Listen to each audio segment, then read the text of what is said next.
ইতানি খেয়েছে দেখ কীভাবে।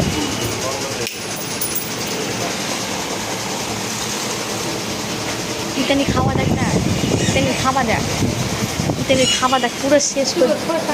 কিন্তু খাওয়াতে দেখ আগে কিছু আছে।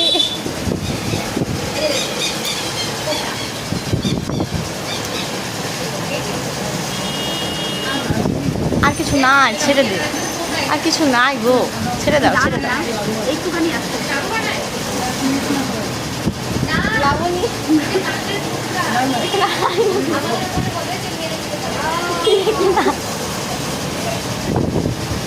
এটা কিছু ভাল তুমি তো রাগ খুলছি, ভিতরে রক্ত মক্ত সব খেয়ে দিছো, রক্ত তো কিছুই রাখছো না ভিতরে। এটা আর খাবো না, রেখে দিলাম। না ওটা কেন বাদ দেবা, ওটাও খাও।